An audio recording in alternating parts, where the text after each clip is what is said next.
Bonjour à tous. Tout d'abord, on souhaite un grand Mazal Tov à Mordechai qui fait un an aujourd'hui, le 26 Tevet, Tavshin Ain Chet en 5778. Aujourd'hui, on est le jeudi 26 Tevet, Tavshin Ain Tet 5779. Que Dieu fasse qu'il grandisse un chassid, un Yireh Shamayim, un Lamdan, avec une excellente santé, dans la joie, le bonheur, la largesse, avec tous ses frères et sœurs qui puissent accueillir Mashiach très prochainement, Be'ezrat Hashem.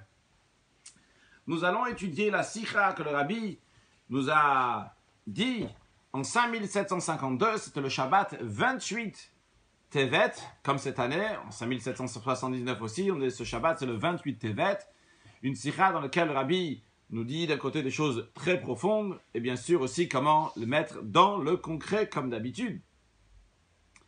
La paracha s'appelle Va'era, c'est Dieu qui parle à Moshe Rabbeinu, à Moïse, et il dit Va'era l'Avram, l'Yitzhak vel Yaakov. Je me suis dévoilé, je me suis apparu à trois patriarches, Avram, Yitzhak et Yaakov. Avec quel nom je me suis dévoilé à eux? Avec le nom de Kel Shin Dalet Yud.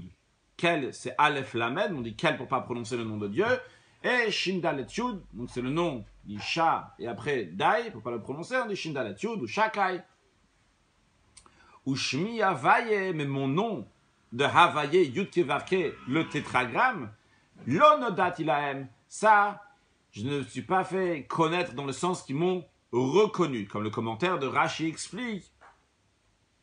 On verra dans la suite plus de détails, mais le principe que l'onodat ilahem, ça veut dire que Dieu s'est oui dévoilé à Avraham, Yitzhak et Yaakov, il leur a fait connaître le nom de Havaye, mais l'onodati, c'est-à-dire l'information, la connaissance de Havaï et de Yudke Vavke, il y avait oui chez les patriarches, mais de manière que ça s'est certifié chez eux, pas qu'ils avaient un doute, il n'y avait pas de doute, mais de manière que ça s'est certifié chez eux, Nodati, ça, non, ils n'ont pas eu le mérite, comme l'exemple que Rashi donne pour concrétiser ça, c'est que chez les patriarches, Dieu il leur a donné des promesses, mais ces promesses-là ne sont pas encore concrétisées. Encore une fois, les patriarches n'avaient pas de doute, mais ce n'est pas concrétisé chez eux, dans leur vie, par exemple, qu'il allait leur donner la terre d'Israël. Donc, ils ont eu un dévoilement, mais pas un dévoilement de Yudke Vavke, qu'en général, c'est qui représente le fait que la chose se concrétise, la chose est vraie. Donc, ces détails-là que j'ai rajoutés ne sont pas ici dans la sikha, sont un peu dans la suite de la sikha, et des fois dans d'autres sikhas du Rabbi. Bien, le Rabbi demande, en ce qui concerne les versets qui disent que Dieu s'est dévoilé au patriarche avec le nom de Kel Shin Dalet Yud, et non pas avec le nom de Havaï, on ne va pas traduire à chaque fois, donc Kel Shin Dalet Yud, et le nom de Havaï, Kel Shin Dalet Yud, c'est ce qui s'est dévoilé au patriarche, donc c'est un niveau de divinité qui est limité dans le monde, et Havaï qui représente un niveau de divinité qui est plus haut que le monde. Donc, Dieu dit dans la suite, c'est pour ça, dit au Bnei Israël, je suis Havaï, etc. Qu'est-ce que ça veut dire? C'est que les patriarches, je ne me suis pas dévoilé avec Havaï, mais la reine est mort le Bnei Israël, c'est pour cela, dit au peuple juif, que eux, ils vont oui avoir le dévoilement de Havaï.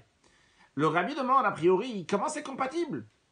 On dit au patriarche, je ne me suis pas dévoilé avec le nom de Havaï. La reine, c'est pour cela, on dirait c'est la raison pour laquelle il y a une cause, il y a un effet. Le fait que je ne me suis pas dévoilé avec Havaï chez les patriarches, et chez eux il y avait seulement Kel Shin Dalet Yud, c'est pour cela que les Bnei Israël, ils vont avoir le dévoilement de Havaï, les enfants. Donc on a les Avot d'un côté, les patriarches, donc Avraham, Yitzhak et Yaakov, on a les enfants.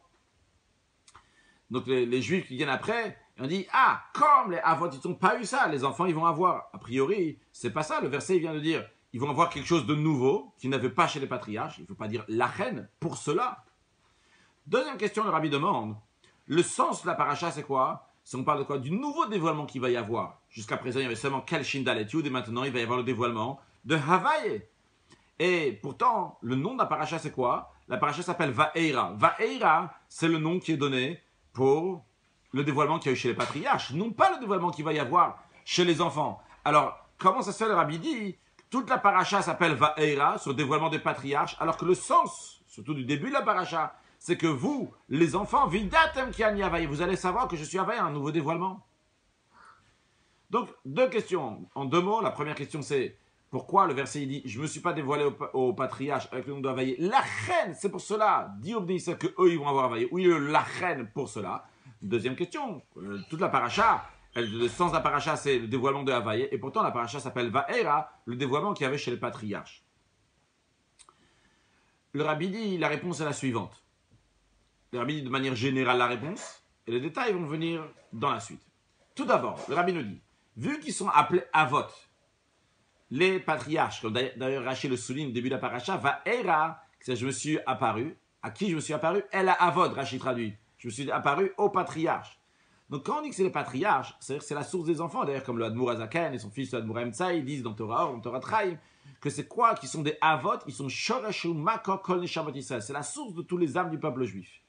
Alors Rabbi dit, vu qu'ils sont des Avot, et c'est la source du peuple juif, ils ont une supériorité même par rapport aux enfants. Bien qu'a priori tu pourrais dire, ah, les enfants, eux, ils ont eu le dévoilement de Havaï et de Yudke Vavke, tandis que les patriarches n'ont pas eu ce dévoilement-là. Et quand même, le Rabbi dit, s'ils sont Avot, eh bien, ils ont une supériorité, même par rapport aux enfants qui ont eu le dévoilement de Shem Havaï. Encore plus que ça, les patriarches ont même une qualité par rapport à Moshe Rabbeinu, bien que, à qui Dieu il a dit, Ani Havaï, je vais donner le dévoilement de Havaï, c'est qui? C'est à Moshe Rabbeinu. Quand même, les patriarches, vu qu'ils sont Avot, ils ont une qualité même, pas seulement à tous les enfants, mais même à Moshe Rabbeinu. Et d'ailleurs, comme on trouve dans le Rashi, au début de la paracha, que Dieu il a dit à Moshe Rabbeinu, Chaval al de Avdin, velo mishtachrin. Dommage que les patriarches ne sont plus là. Souvent, je me suis dévoilé chez eux, Bekel Shindalet Yud, avec le nom Kel Shindalet Yud. Ils m'ont pas dit, hey, comment tu t'appelles? Et toi, Moshe Rabbeinu, lorsqu'on s'est rencontrés, je t'ai demandé d'aller délivrer le peuple juif, tu m'as dit, quand tu t'appelles, tu demandes une question. Puis après, encore une fois, les patriarches, eux, ils n'ont pas remis en question les choses que je leur ai dit, ils n'ont pas vu que ça s'est accompli. Et toi, je t'ai envoyé faire une mission. La mission n'a pas marché a priori. Tu dis, Lama Areota, tu viens demander des questions. Pourquoi tu as fait du mal au peuple juif? Tu m'as envoyé chez Pharaon pour délivrer le peuple juif, les choses ne sont pas arrangées. Donc, Dieu reproche à Moshe Rabbeinu. Qu'il est venu demander quel est le nom de Dieu. Et deuxièmement, qu'il vient demander des questions sur le comportement de Dieu. Les patriarches, ni ils ont demandé le nom de Dieu, ni ils ont demandé des questions sur le comportement de Dieu. Donc, on voit dans le commentaire de Rashi que les patriarches ont une qualité même par rapport pas seulement au Banim de manière générale, même à Moshe Rabbeinu.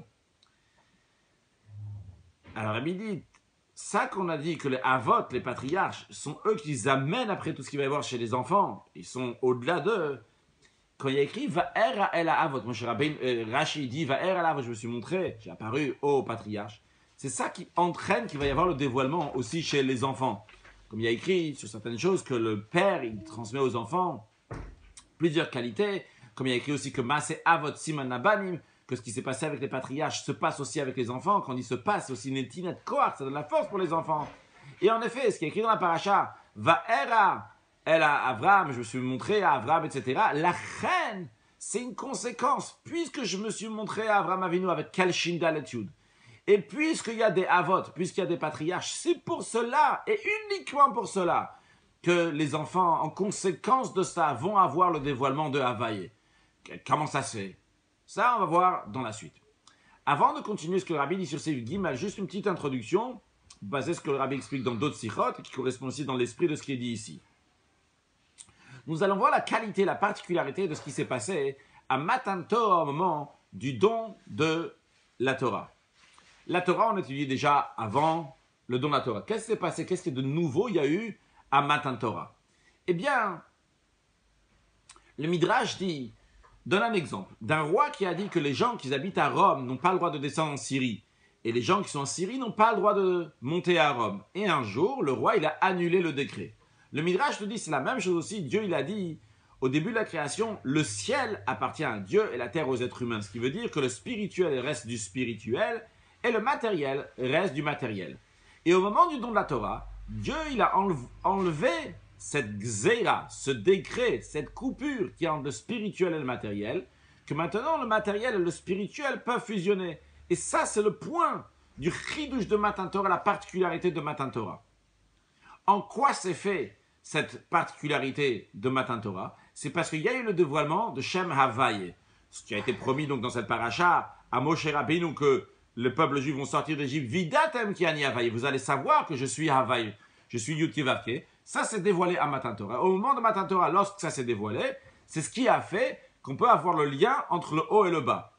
Donc, dans le début de la Sikha, le Rabbi avait employé les mots de Havaye de Yud Kevarke. D'ailleurs, pas juste le nom de Havaye comme ça, mais quand on va voir le Shema Etzem, le Shema Meforah, Shema Meyochat, ça c'est le nom, le pas qui représente le mieux, entre guillemets, Dieu, parce que Dieu c'est l'essence de Dieu, c'est lui-même, c'est Dieu lui-même avant même d'avoir un nom. Mais ce qui représente ce nom, ce qui représente ce Etzem. Ici dans la Sikha, au début de la Sikha, représenté par Havaye. Dans la suite, le Rabbi parlera du Etzem, de l'essence. Quand on dit l'essence, qu'on a déjà expliqué dans d'autres cours précédemment, basés sur qu'on a pris ces sirotes-là, donc de Tafshin Nun Aleph, Tafshin Nun Bet, de 1991-1992, 5751-5752, dans lequel le Rabbi parle beaucoup du Etzem. On a déjà dit l'idée générale, le Etzem, ça veut dire, par exemple chez l'être humain, c'est moi-même, avant d'avoir un nom, ou d'être ci, ou d'être ça, etc. Quand on parle de l'essence de Dieu, donc ça parle du Etzem. Dans la suite, le Rabbi parlera du Etzem, de manière très claire, ce que le Rabbi parle du Etzem du juif, mais d'après la note 35, comme c'est sous-entendu dans la Sikha, on parle du Etzem, de l'essence de Dieu aussi, qui est Nimshach, qui vient dans le monde. Bien, revenons à ce qu'on disait, que le lien entre le haut et le bas se fait par le dévoilement de Shem Havaye, ou bien par ce qu'on appelle le Etzem, l'essence de Dieu. Quand je dis ou bien, c'est par l'essence de Dieu. Ça, c'est comment se fait ce lien entre le haut et le bas. Mais, encore un point, quoi de neuf? Qu'est-ce qui se passe après le don de la Torah, qu'il n'y avait pas avant le don de la Torah, grâce à ce dévoilement de Havaye, qui fait le lien entre le haut et le bas? C'est que dorénavant, les choses matérielles qui sont dans ce monde-là, maintenant, vont devenir saintes. Pas juste devenir spirituelles, vont devenir saintes, vont devenir kadosh. Ça, c'est un chidouche, c'est une nouveauté qui s'est passée au moment du don de la Torah. Bien. C'est juste une petite introduction. Maintenant, voyons ce que le Rabbi dit sur le texte dans Seif Gimel. Le Rabbi va commencer à développer ce qu'on a dit, que grâce au patriarche, nous avons tous les dévoilements, que ce soit le dévoilement de Havaye, le fait de pouvoir connecter le spirituel et le matériel. Donc, constamment, le Rabbi va expliquer qu'est-ce qu'il y avait chez les patriarches, qu'est-ce qu'il y a chez nous, quand je dis chez nous, c'est-à-dire après le don de la Torah qui était en 2448, mais constamment, on va revenir sur le fait que tout ce que nous avons aujourd'hui, et dans la suite, bien après l'explication, on verra aussi que même ce qu'il va y avoir, le dévoilement qui va, donc lorsqu'un cher va venir, tout vient des Avot, tout vient des patriarches, ce qui expliquera pourquoi la Torah elle y va, je me suis montré à Abraham, Yitzhak et Yaakov, et la reine, pour cela, dit aux Bnei Israël qui vont avoir Vidatem ki ani Havaye, vous allez avoir le dévoilement de Havaye et de Yud Kevarke. Bien. C'est expliqué dans les Ma'amarim de Chassidut que le dévoilement du nom de Havaye, donc ce qu'on appelle le Shema Etzem, le nom de l'essence de Dieu, le Shema Meyuchad, le Shema Meforash, donc le nom très particulier, ce qui représente sur le plan spirituel donc un niveau de divinité qui est au-delà du monde, ça qui représente le nom de Havaye. Ce dévoilement-là était à Matan Torah au moment du don de la Torah. Et c'est la raison pour laquelle que les patriarches qui étaient avant le don de la Torah, chez eux, il y a écrit que Dieu est apparu à eux avec le nom de Kel Shin Dalet Yud. Ce nom-là, Shin Dalet Yud, lequel représente des noms qui sont liés avec le monde. Pas écrit ici dans la Sikha, mais le nom de Shin Dalet Yud, en général, représente que Dieu a dit Dai. Dai, qui veut dire ça suffit, c'est une limite, contrairement à Havaye qui est au-delà du monde. Donc Shmi Havaye et l'Onodatilah, ils n'ont pas eu le dévoilement de Havaye. Par contre, chez les Bnei Israël, chez les Juifs qui sont après le don de la Torah, après la sortie d'Égypte, ils ont eu le dévoilement du nom de Havaye, comme il est écrit dans la suite. Lorsque Dieu parle à Moshe Rabbeinu, il dit Emor les Bnei Israël, dit aux Bnei Israël, Ani Havaye, je suis Havaye. Je vais vous sortir mitachat sivot mitzaim, donc de l'esclavage d'Égypte. Vela karti etrem lileam, je vais vous prendre en tant que peuple, etc. Et à la suite, il y a écrit Vidatem ki ani Havaye, vous allez savoir que je suis Havaye Yud Kevarke. Bien, donc ça c'est la particularité que nous, les enfants, avons eu après le don de la Torah en 2448, le dévoilement de Havaye qu'il n'y avait pas chez les patriarches. Mais, bien que chez les patriarches, ils étaient avant le don de la Torah, mais quand même. Deux choses. En plus du fait que, premièrement, Avraham Avinu, il a accompli toute la Torah avant que la Torah soit donnée. Ça, c'est un. Mais encore, en plus de ça, une deuxième chose, c'est connu que par Avraham, ça a commencé la préparation. Comme ça, le Harizal dit la préparation du don de la Torah. Le Rabbi dit encore plus que ça. Pas juste la préparation, ça a même commencé le début de Matan Torah. Comme le Rabbi va l'expliquer tout de suite. Comment ça a commencé le début de Matan Torah? On le retrouve dans le commandement de Mila, de la circoncision de Avraham. Ce commandement-là, il était comme les commandements qui sont après le don de la Torah. Alors, ils sont comme les commandements qui sont après le don de la Torah, pour deux raisons. Une raison que le Rabbi ramène pas ici, mais dans d'autres sikhot, le Rabbi ramène. Premièrement, c'était un ordre de Dieu, que Dieu, il a dit, vas-y, fais ça. Comme nous aussi, après le don de la Torah, Dieu nous a dit, fais les 613 commandements. Ça, c'est une chose qui n'est pas écrite ici dans la Sikha. Une deuxième chose, ce que Rabbi ici souligne ici essentiellement, qui nous intéresse le plus, c'est que dorénavant, à partir de ce moment-là, la Gdusha, la sainteté, est rentrée dans quelque chose de matériel. Quand est-ce que c'est passé chez Avraham Avinu? Donc, on a dit tout à l'heure que chez nous, c'est ce qui se passe après le don de la Torah, que la sainteté rentre dans les choses matérielles. Ça fusionne, le spirituel et le matériel, le saint et le matériel fusionnent ensemble. Chez Avraham Avinu, il a commencé ce que nous avons eu après le don de la Torah. Comment ça? Par la Mila, lorsqu'il a fait la circoncision. La Gdusha, la sainteté, est rentrée dans un objet, entre guillemets, matériel. Donc, en l'occurrence, donc, la Mila de Avraham. Et on voit ça, que c'était ça. Hein. La preuve, c'est lorsque Avraham, plus tard, il va envoyer son serviteur Eliezer pour trouver une fille pour son fils Yitzhak. Il le fait jurer, avant de partir, qu'il va bien se comporter comme Avraham lui demande. Et il lui dit, mets ta main sous ma hanche. Pourquoi il lui dit, mets sa main sous ma hanche? C'est pas quelque chose de propre, etc. Pas le mot propre, en tous les cas, de pas de sniout, c'est pas. La raison, elle est parce que quelqu'un qui jure, il a besoin de prendre quelque chose, un objet de doucha de sainteté. Et ce qu'il y avait chez Avraham Avinu, c'était le seul objet de sainteté qu'il y avait, c'était ça. Les autres choses n'avaient pas cette sainteté. Ça veut dire que le chidouche, la particularité qui vient venir après Matan Torah, le fait qu'après Matan Torah, il n'y aura pas de lien, il n'y aura plus cette coupure entre le haut et le bas, et le haut et le bas vont fusionner ensemble, eh bien, ça a commencé par la mitzvah de Mila de Avraham. Ça a commencé donc Avraham Avinu, il a commencé ça. Ce que nous avons après le don de la Torah, d'amener la Gdusha, la sainteté de Dieu ici-bas, ça a commencé chez Avraham Avinu, uniquement dans la Mila, mais ça a commencé chez Avraham Avinu. Alors, chez Avraham Avinu, il y a déjà ce Shem Havaye qui fait le lien entre le haut et le bas, qui était chez lui par la Mila. Vrai, c'était pas dans le monde entier, c'était pas Batartonim, c'était pas ici-bas, mais quand même.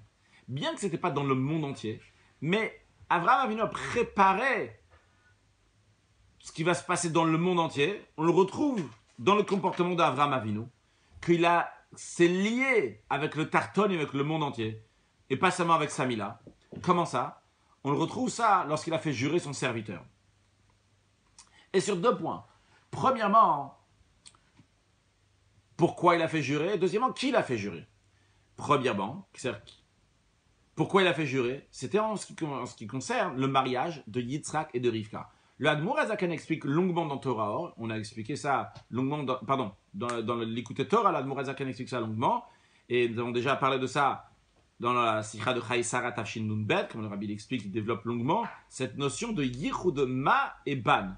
Ma et Ban sont deux noms de Dieu. Lorsqu'on écrit le nom de Dieu, Yud Ke Vav Ke, on n'écrit pas juste le Yud, le He, le Vav et le He. On l'écrit ce qu'on appelle Bemilouï, c'est-à-dire qu'on remplit le Yud. Le Yud, tu l'écris Yud Vav Dalet, le He aussi, tu rajoutes, etc. Il y a deux manières comment le faire. Il y a ce qu'on appelle Bemilouï Alfin, lorsqu'on remplit avec des Aleph, c'est-à-dire que tu vas écrire Yud Vav Dalet, ça, il n'y a pas de Aleph dans le Yud Vav Dalet, mais dans le He, tu auras un Aleph après, He Aleph. Le Vav, tu vas écrire Vav Aleph Vav.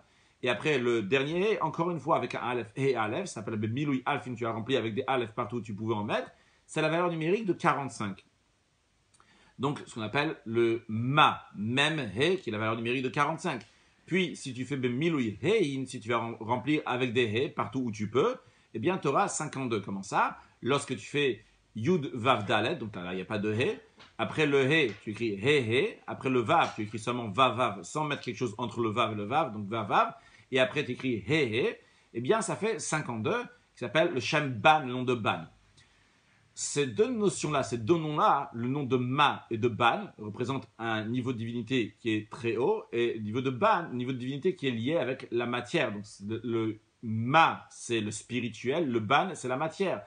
Yitzhak représente donc quelqu'un qui était en Eretz Israël, en Terre Sainte, qui n'avait pas le droit de sortir de la Terre Sainte, donc il représente le Ma, le spirituel, et Rivka, sa femme, représente le Ban, la partie inférieure, vu qu'elle habitait avec des menteurs, elle était à Aram Naharaim, donc elle n'était pas dans un endroit qui est pur comme Yitzhak. Et qu'est-ce qu'il fait Avraham? Avraham envoie son serviteur pour faire le Yichud Ma'uban, pour réunir Ma'uban. Et cette notion de réunir Ma'uban, réunir le spirituel et le matériel, c'est toute la notion qu'on fait toute la journée constamment sous différentes formes dans notre service de Dieu, de Torah et de Mitzvot.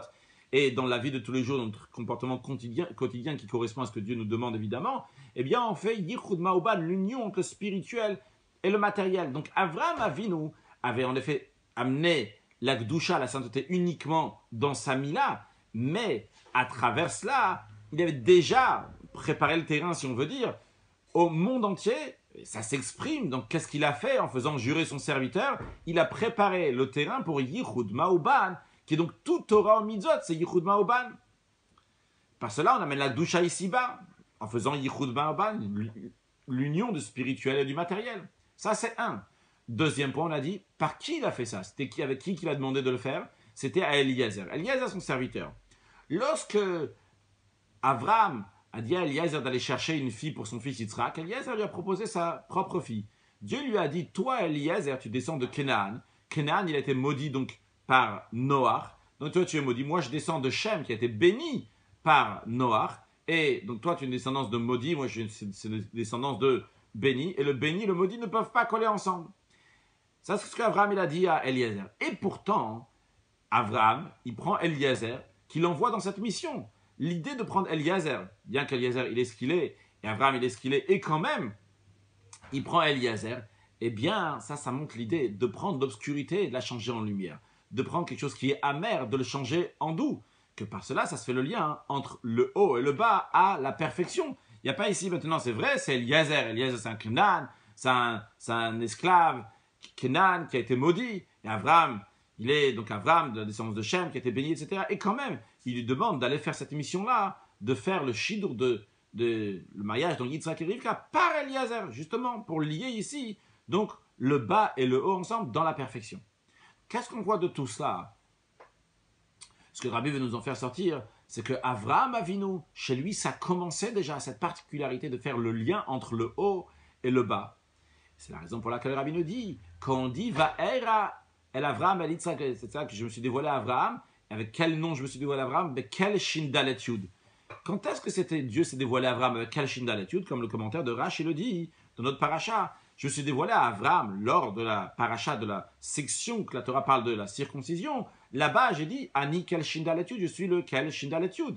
C'est là-bas que ça a commencé le don de la Torah. Le Rabbi dit on est obligé de dire que dans ce quel Shindalet Yud, c'est déjà englobé, c'est déjà inclus le début du dévoilement de Shem Havaye qui est à Matan Torah. Vrai, c'est quel Shindalet Yud. Mais il y a quand même le nom d'Havaye. Ah, a priori, comment c'est possible de dire que c'est le Havaye qui s'est dévoilé, écrit clairement quel Shindalet Yud. Alors dans la note 24, le Rabbi répond à cette question. Comme ça, je le comprends en tous les cas. Rabbi dit Lehaïr a noté que Shindalet Yud, c'est pas seulement Amar lo Lamodai. Tout à l'heure, on a dit que Shindalet Yud, c'est Dai. Il a dit à ce monde, ça suffit, c'est-à-dire que c'est limité. Mais il y a aussi d'autres expressions à propos de Shindalet Yud. Une expression qui dit Shidai belokuti lechol bria, que c'est suffisant, il y a de quoi largement suffisamment donc de ma divinité pour toutes les créatures. Ça monte donc sur un niveau de divinité qui est au-delà du monde, un peu ce qu'on appelle le Nes Amelubash Betel, quand c'est un miracle qui est habillé dans la nature. Encore plus que ça, il y a écrit dans un autre endroit dans le Midrash, She'en olamumlo dai lelokuti. C'est que le Shindalet Yud veut dire que le monde et tout ce qu'il y a dans le monde n'est pas suffisant pour ma divinité. C'est-à-dire que c'est un dévoilement qui est infini, qui est très très grand. Donc on a deux côtés ici dans la pièce. De côté Shindalet, tu peux dire c'est dai, c'est limité. Tu peux dire aussi, il n'y a pas de limite, c'est pas suffisant, il n'y a pas assez. Alors le Rabbi dit, après comme je comprends, pourquoi le Rabbi il dit ça dans la note 24 à la suite, qui dit que dans quel Shindalet Yud il y a le Shem Havaye, et pour dire oui, dans le Shindalet Yud, tu as une dimension de divinité donc qui est plus haut, comme le Rabbi conclut dans certains temps, encore plus que ça. Dans le Shindalet Yud, il y a Shem Havaye, mais il est caché, il n'est pas Begilouï dans l'idée de ce que justement Dieu il a dit à Moshe, l'onikati, qu'il dit l'od, où je suis avec l'onodati là, Rachid dit l'onikati, je ne suis pas connu, Rabbi reprend ces lettres, ces mots-là, l'onikati, je ne me suis pas fait connaître, c'est-à-dire qu'eux ils n'ont pas saisi ce dévoilement-là, parce que justement ce dévoilement-là de Havaï était caché dans eux. Non, si Avraham Avinu avait déjà le Shem Havaï et il l'a amené dans le monde, dans sa Mila, et après il a une influence dans le monde. Alors pourquoi dit Shmi Havaï le Nodatilaim, qu'Havaï s'est pas dévoilé à eux? Alors c'est Yvdal de Rabbi dit. Et pourtant quand même il y a écrit je me suis dévoilé à Avraham ou Shmi Havaï le Nodatilaim. Pourquoi? Parce que c'était uniquement dans la mitzvah de Mila qu'il y avait saché Avraham Avinu. Expliquons ça. Le dévoilement de Havaï, qui a amené la particularité de Matan Torah, donc faire le lien entre le haut et le bas, c'est donc amener la divinité dans le monde, bien que Shem Havaye, il est au-delà du monde. Et pourtant, on va l'amener dans le monde. Pourquoi Shem Havaye peut venir dans le monde alors s'il est au-delà du monde? La raison, elle est parce que Havaye, il est Blikvoul. Il n'a pas de limite. Et vu qu'il n'a pas de limite, c'est la raison pour laquelle il peut venir même en bas. S'il est limité, en effet, il peut rester uniquement dans un niveau, dans le niveau spirituel, un niveau très très haut, mais il ne peut pas arriver dans le bas. Vu qu'il est illimité, il peut aller partout. Juste si on donne une parenthèse, c'est un exemple en parenthèse, c'est pas écrit dans la Sikha. Un enseignant, quelqu'un qui enseigne, il peut enseigner à des grands savants qui sont à son niveau. Très bien, c'est top. Mais il n'est pas Blikvoul, il n'est pas infini. Parce qu'il peut rester uniquement à enseigner des professeurs, des gens de sondage, des gens de sa compréhension qui comprennent. Mais quelqu'un qui est Blikvoul, qui est infini, il peut étudier des sujets très profonds, il peut apprendre la Sikha qu'on est en train de dire maintenant. Et après, il va parler à un enfant, il pourra aussi transmettre ça à un enfant, sous d'autres mots évidemment, lui transmettre le message, le sujet. Il est Blikvoul, il va rentrer de partout. C'est un exemple, pas exact pour ce qu'on est en train de dire ici, mais Shem Havaye, vu qu'il est Blikvoul, il peut être là haut comme en bas, exactement de la même manière, pas juste comme un enfant, il peut être de la même manière, il n'y a pas de différence. Maintenant, chez Avram Avinu, continue ce que le rabbi dit dans la Sikha, chez Avram Avinu, il y avait cette Gdusha qui est descendue ici-bas lorsqu'il a fait le commandement de la mise de Mila. Mais où est-ce que c'est passé? C'est passé uniquement dans le membre dans lequel il a fait la Mila, la circoncision. Là-bas, c'est dévoilé. Là-bas est venu le Shem Havaye, la Gdusha, la sainteté. Mais dans le monde, il n'y avait pas encore l'Amshacha de Gdusha. Il y a l'Amshacha, c'est le flux divin. On va en parler dans la suite aussi, cette expression-là. On va la retenir tout de suite. Hamshacha, c'est quand on amène quelque chose du haut vers le bas. Une Hamshacha, qui est une Nimshach, Tumshach, qui va venir dans le monde. Donc, il n'y avait pas encore cette Hamshacha dans le monde. Donc, si le Havaï ne s'est pas encore exprimé dans le monde, alors Shmi Havaï est l'onodati laem. Il n'y a pas encore Nodati, il n'est pas encore connu dans le monde. Mais d'un autre côté, vous voyez encore une fois de l'autre côté, chez Avram Avinu, le fait que le Havaï est oui, c'est oui exprimé, ça montre déjà qu'il est infini. Parce que s'il est fini, si on prend l'exemple qu'on a dit tout à l'heure, quelqu'un qui est dans un domaine qui est entièrement très très haut, avec des grands savants, il ne peut parler à aucun enfant de son sujet. Du moment où il parle à un enfant de son sujet, quelqu'un qui a un niveau qui est plus bas, il peut parler aussi à tous les autres. Juste, ce n'est pas encore fait. Mais le fait même qu'il a réussi à expliquer son sujet à un enfant, il montre déjà, entre guillemets, son infinité, qui peut aller chez tout le monde. Alors, ça ne s'est pas passé encore, mais théoriquement, ça peut se passer. Et il a montré qu'il est capable. Donc, revenons à ce qu'on dit dans la Sikha. Le fait chez Avram Avinu, ça s'est dévoilé. Vrai que c'est dévoilé seulement chez Avram Avinu pour uniquement un membre dans la Mila. Mais le fait qu'Havaï s'est déjà dévoilé, il a montré, entre guillemets, qu'il est Blikvoul, qu'il est infini. C'est-à-dire exprimer qu'il est Blikvoul, qu'il est infini. Eh bien, à partir de ce moment-là, le Blikvoul est déjà devenu dans le monde. Seulement quoi? Le Blikvoul n'est pas nikar, on ne peut pas le retrouver dans le monde. Pourquoi? Parce qu'il n'est pas parti dans le monde entier, il est parti seulement dans la Mila de Avram. À basé sur ça, on va comprendre aussi Yumtak plutôt. Le rabbi Yumtak, ça va être radouci, parce que le verset dit Shmi Havaï Lonodati. Le nom d'Havaï Lonodati, eux, ils n'ont pas reconnu. Lonodati, ça parle de Dieu. Lonodati, je ne l'aurais pas fait connaître. Mais ce n'est pas très dans le sens littéral, je ne l'aurais pas fait connaître. Parce que, comme on a dit tout à l'heure, Rachid dit, il n'y a pas écrit Lonodati, il n'y a pas écrit Lohodati, je ne l'aurais pas informé, je ne l'aurais pas fait connaître. Et la Lonodati, Lonikarti, je ne sais pas si c'est la traduction exacte, mais je ne l'aurais pas fait reconnaître. Que eux, ils vont réaliser par rapport à eux le nom de Havaï. Que le nom de Havaï va être Nimshar dans eux. C'est-à-dire que tout ce qui manque, c'est uniquement dans la connaissance, dans le dévoilement, dans la Hakara et Galut. Mais le sujet essentiel, la Hamshara de Gilu Shem Havaï, il a déjà commencé dans la mise à 2000. Seulement quoi?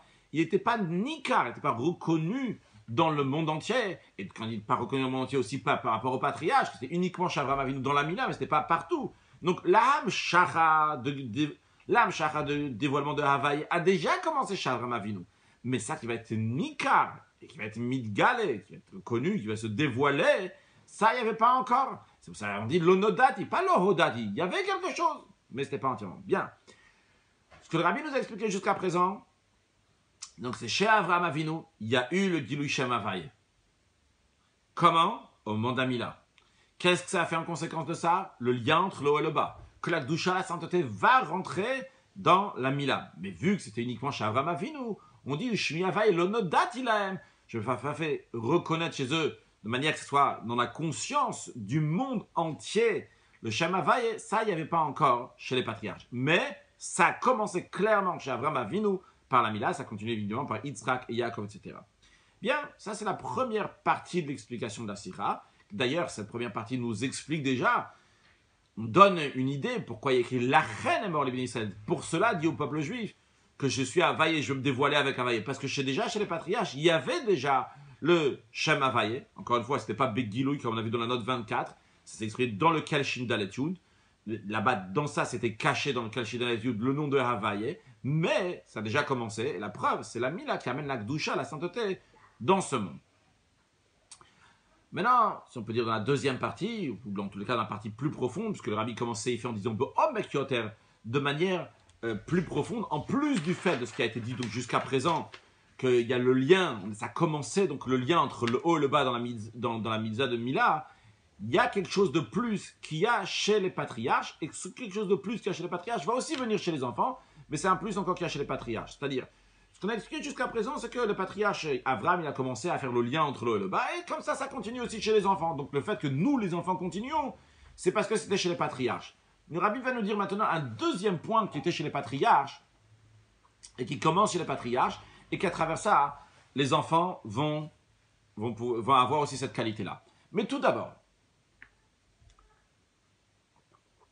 le rabbi nous met au clair le chidouche de Matan Torah. Cette nouveauté de Matan Torah que nous avons dit jusqu'à présent, qu'au don de la Torah, ça fait le lien entre le haut et le bas. Le rabbi dit un instant, déjà faisons ça clair, que le lien entre le haut et le bas qui s'est fait à Matan Torah, ce chidouche-là, il est par rapport à qui? Il est par rapport à la divinité ou il est par rapport au monde? Le rabbi dit cette différence-là, elle est par rapport au monde. Dans les mots de la sikha de Gidrea Olam, dans les critères du monde. Le monde, il a une notion de haut et de bas. Donc dans un monde qui a une notion de haut et de bas, là-bas, tu peux faire un décret de dire, il y a ça qui est haut, il y a ça qui est bas, le haut ne veut pas correspondre au bas. Parce que le monde, il a ces critères-là. Et justement, ce qui s'est passé jusqu'à Matan Torah, Dieu il a dit, ce monde-là qui a un haut et un bas, le haut ne va pas pouvoir coller avec le bas. Et à Matan Torah, don de la Torah, Dieu il a dit, on enlève ce décret-là, qu'il y a une séparation entre le haut et le bas, et maintenant le haut et le bas peuvent fusionner. Mais c'est par rapport à qui ce chidouche, cette nouveauté, c'est par rapport au monde. Par contre, en revanche, en ce qui concerne la Elokut, la divinité, qui est au-delà du haut et du bas, par rapport à la divinité, tu ne peux pas dire qu'il y avait une xéra. Avant le don de la Torah, il y avait un arrêt entre le haut et le bas. Il y avait un décret que le haut ne peut pas descendre dans le bas. Qu'est-ce que ça veut dire? La Elokut, la divinité par rapport à elle, il n'y a pas de différence entre le haut et le bas. Donc, s'il n'y a pas de différence entre le haut et le bas, Nimsa, cette Elokut se trouve aussi bien dans le haut et aussi bien dans le bas, même avant le don de la Torah. Parce que dans ce niveau de divinité, de la même manière qu'il n'y a pas de haut et de bas, il n'y a pas de avant et après. Donc par rapport à la Elokut, par rapport à la divinité, elle se trouve avant Matan Torah et après Matan Torah sans aucune différence. C'est juste par rapport au monde. Par rapport au monde, il y a un chidouche. Quel est le chidouche par rapport au monde? Même dans le monde dans lequel il y a des xéra, on peut faire un arrêt entre le haut et le bas. Il y a dans ce monde-là, dorénavant, à partir de Matan Torah, il va y avoir Tumshar, donc il va y avoir un Hamshacha de la divinité qui est au-delà de haut et de bas. Donc je récapitule ce que le Rabbi a dit. Le chidouche de Matan Torah est par rapport au monde. Le monde qui a une séparation entre le haut et le bas, à lui on peut dire il y a une séparation, le haut reste de ce côté-là, le bas reste de ce côté-là. Par rapport à la divinité, il n'y a pas de différence entre le haut et le bas, entre le avant et le après. Ce niveau de divinité se trouve toujours. Alors, qu'est-ce qui s'est passé à Matan Torah? C'est dans le monde. Qu'est-ce qui s'est passé dans le monde? C'est justement ce niveau de divinité qui est déjà là avant le don de la Torah. Maintenant, va être Nimshar. Tumshar, il va venir, ce flux va venir dans le monde. Comme je le comprends, qu'est-ce que ça veut dire que ce flux-là va venir dans le monde? C'est que dorénavant, le monde va capter ce Elokut, cette divinité qui est au-delà du monde. Par rapport au monde, le monde jusqu'à présent ne pouvait pas capter ça, vu que c'était quelque chose qui était un Elion, qui était trop haut pour lui. Le don de la Torah, maintenant, le dévoilement de Shem Havaye, et qu'est-ce qu'il fait? Il dit, oui, maintenant, il y a un feu vert, il y a une possibilité que ce monde-là, qui est matériel, pour lui, c'est un bas, et ce niveau de divinité est très très haut, et pas juste il est très très haut, en plus il est au-delà de haut et de bas, et bien ce niveau de divinité qui est au-delà de haut et de bas, donc, qui est partout, va maintenant, Tumshar, va venir, va s'intégrer dans le monde. Rabbi continue à expliquer, de ça on comprend aussi en ce qui concerne le dévoilement de Shem Havaye au Bnei Israël, au peuple juif, à Matan Torah. Et puisque Dieu il a dit à Moshe Rabbeinu au début de la paracha, dis au Bnei Israël, Ani Havaye, je suis Havaye, je vais vous prendre en tant que peuple, et vous allez savoir que je suis Havaye. Ce chidouche, cette nouveauté, est liée avec le travail des Bnei Israël dans le monde. Par ça que le juif il étudie la Torah, il accomplit les mitzvot. À travers ça, il fait le lien entre le haut et le bas. Donc c'est par le travail du juif que se fait ce dévoilement-là dans le monde. Vrai, à Matan Torah, il y a eu le feu vert de pouvoir faire le lien entre le haut et le bas. Maintenant, il faut, après ce feu vert-là, il faut avancer. Tu peux avoir un feu vert, mais si tu n'avances pas, tu ne fais pas quelque chose, les choses vont stagner. Le Rabbi dit, par le travail des Bnei Israël, maintenant il faut qu'il y ait ce feu vert, donc de faire le lien entre le haut et le bas, et ça c'est déjà commencé ce lien entre le haut et le bas, à Matan Torah, même par le devant de Shem Havaye. Il faut le travail des Bnei Israël. Bien. Mais Rabbi dit maintenant, Rabbi veut parler de quelque chose d'autre. Mais, avant même le travail des Bnei Israël, il y a le Etzem d'Israël, l'essence même du juif. C'est pas le juif qui est en train de faire Torah, il est en train de faire mitzvot, on fait ci ou ça. L'essence même du juif.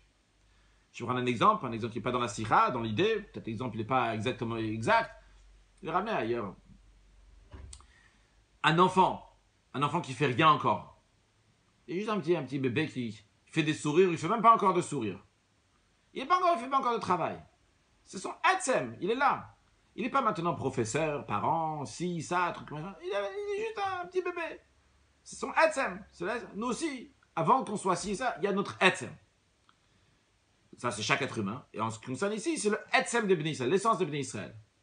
Avant même qu'on parle que le juif va étudier la Torah, le juif va accomplir les mitzvot, il y a le Etzem, l'essence du juif. Et d'ailleurs, comme le Midrash il dit, que Marshatan Shal Israël, Kad Malachol Dava, que la pensée de Dieu de créer le peuple juif devance toute chose. Quand il devance toute chose, c'est même devance même la Torah. Avant même qu'il y ait la Torah, il y a le peuple juif. Le Rabbi nous dit ce Etzem du peuple juif. Le mot qu'on va employer là-dessus, c'est Etzem, donc l'essence. Aussi, quand on parlera de Dieu, on dira donc le Etzem, l'essence de Dieu, ou Etzem, l'essence de Dieu. Eh bien, ce Etzem du peuple du juif, ça, c'est le niveau des patriarches. Quand on parle des Avot, des patriarches, c'est la base de tout. De la même manière que le Avot, les patriarches, sont la base des enfants, notre Etzem à nous, c'est la base de tout ce qu'il va y avoir après. Donc, c'est la source de tous les bénis Israël qui vont venir après, c'est les patriarches. Et où est-ce que ça commence? Ça commence chez Avram Avinu. Echadaya Avram. Qu'Avram, il était unique, comme ça le prophète Yechazkel dit. Avram, c'était le Rosh Lama Minim. C'est le chef, la tête, le début des croyants qui a ouvert le tuyau.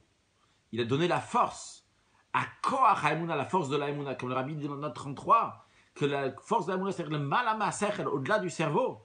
Et c'est d'ailleurs la raison pour laquelle ils n'ont pas demandé des questions, les patriarches. Au-delà du cerveau, c'est la Emuna, c'est la foi en Dieu. C'est comme ça. Ils ont donné, donc Abraham a ouvert le Koach, cette force-là, la force pour la Emuna, pour la foi en Dieu, au-delà du cerveau, et pour faire Messir Nefesh, le don de soi. D'où ça vient? C'est de l'essence de la Neshama. L'essence de la Neshama qui est entièrement attachée à Kadosh Baruch Hu, ça vient de chez Abraham Avinu, c'est le Etzem d'Israël, c'est l'essence du juif. Bien, donc, le Rabbi nous a rajouté ici quelque chose, que avant même le don de la Torah, il y a le Etzem des Bnei Israël, l'essence des Bnei Israël. Avant le don de la Torah, il y a les Avot, c'est le Etzem. Avant le don de la Torah, donc il y a Avram.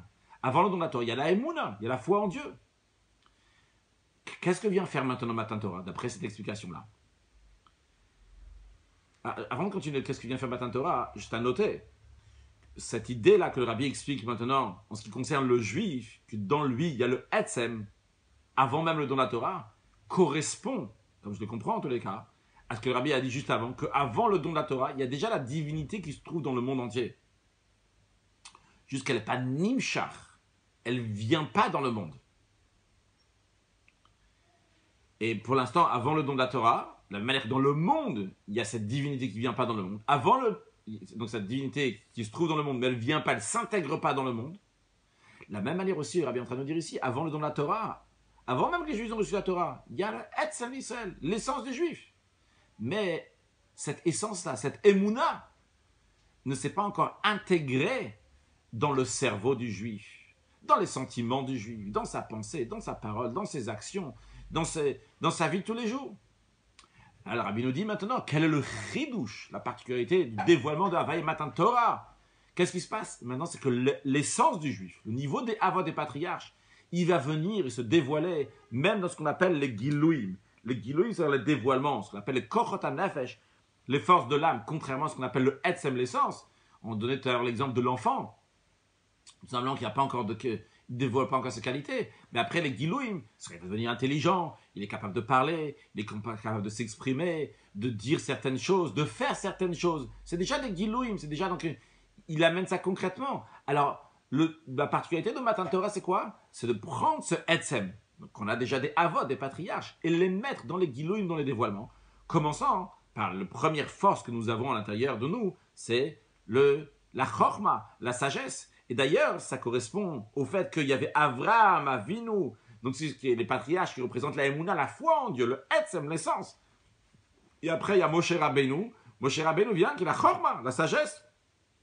Il demande des questions, il veut comprendre. Et d'ailleurs, lorsque Dieu il va, je me suis montré au patriarche, Dieu il est en train de lui dire ici, sache, il faut faire le lien ici. Le Etzem, la Emouna qui a chez les patriarches, il faut la mettre aussi dans la tête, dans la compréhension, dans toutes les forces de la personne. Donc, et le juif, le fait que dans le juif même, il dévoile le Etzem, qu'il a déjà avant le don de la Torah, il le dévoile dans ses forces intérieures. Par cela, ça donne la force au juif, qui va aller dans le monde, faire Torah, Mitzvot, influencer le monde, amener la divinité qui est au-delà de Elyon et Tarton, qui va l'amener dans le monde. Donc, de la même manière qu'avant le don de la Torah, il y avait le dévoilement divin dans le monde. Juste, il n'y a pas Nimshach, il ne s'imprégnait pas dans le monde. De la même manière aussi dans le peuple juif, il y avait un Etzem, l'essence, qui ne venait pas dans les korot, qui ne venait pas dans les forces. Et la force de Matan Torah, c'est que dans le juif, il va pouvoir amener son Etzem, son essence, dans ses korot agilouim, dans ses forces, dans le concret. Et de même, il va prendre donc le dévoilement divin qui est dans le monde, qui est déjà là dans le monde, il va être Mamshir, il va dévoiler ce dévoilement divin qui est donc un niveau de divinité qui est au-delà du haut de bas, et l'amener dans le Tarton, dans ce bas, dans ce monde matériel, à travers Torah ou Mitzvot. Bien. Ce qu'on a expliqué jusqu'à présent, c'est que à travers le Shem Havaïe, le nom de Havaïe, qu'est-ce qui se passe maintenant au don de la Torah et par le travail du juif? C'est qu'on amène le Havaïe, on amène le Etzem, on l'amène en bas. On l'amène en bas, il va se dévoiler même en bas. A priori, comme on comprend, on a l'impression jusqu'à présent que la particularité de Matan Torah, que ce soit pour le juif, que ce soit pour le monde, c'est pour amener dans le bas. Tu prends le Etzem dans le juif, tu l'amènes dans son concret, dans sa vie de tous les jours. Donc tu prends le Etzem, tu l'amènes dans Korot HaGilouim, et de même dans le monde. Tu prends le niveau de divinité qui est au-delà de Elyon et Tarton, et au-delà du haut et du bas, et tu l'amènes dans le monde. Donc sous-entendu que le Chidouche, il est seulement dans le bas. Le Rabbi dans Seivav nous dit, non, de manière plus détaillée, le Chidouche de Matan Torah n'est pas seulement que le bas va avoir quelque chose maintenant, mais c'est aussi important pour le Etzem, avec le langage Gam ou Be'ika, c'est aussi essentiellement par rapport à amener le Etzem. Qu'est-ce que c'est par rapport à amener le Etzem? Donc l'explication c'est Amshachata Etzem. Le Rabbi l'explique, parce que uniquement quand le Etzem il vient ici bas, eh bien il est midgal et il va se dévoiler. Qu'est-ce qui va se dévoiler? Ça va se dévoiler qui n'est pas limité dans rien du tout. Il n'est pas limité ni dans le haut ni dans le bas. Et c'est pour ça qu'il peut aller partout. Mais quand est-ce qu'il va se dévoiler ce Etzem? Lorsqu'il va venir dans ce monde matériel. Et comme le Rabbi explique, développe en plus dans la note 35, le Midrash dit que tous les mitzvot et commandements que les patriarches ont fait, rechotayou, c'était des odeurs. Aval anu menu shemantu rakshmechanu, nous avons l'huile, qui veut dire le parfum. En autre mot, le Midrash nous dit, nous avons le parfum lui-même, les patriarches avaient l'odeur de ce parfum seulement. Alors, c'est quoi l'idée spirituelle de ça? C'est expliqué dans Chassidut. Quand on dit une odeur c'est déjà quelque chose qui est extrêmement haut. Là, d'ailleurs, l'odeur, la Talmud dit, c'est uniquement l'âme qui profite de l'odeur. Ça représente une dimension divine. Et dans le langage de Chassidut,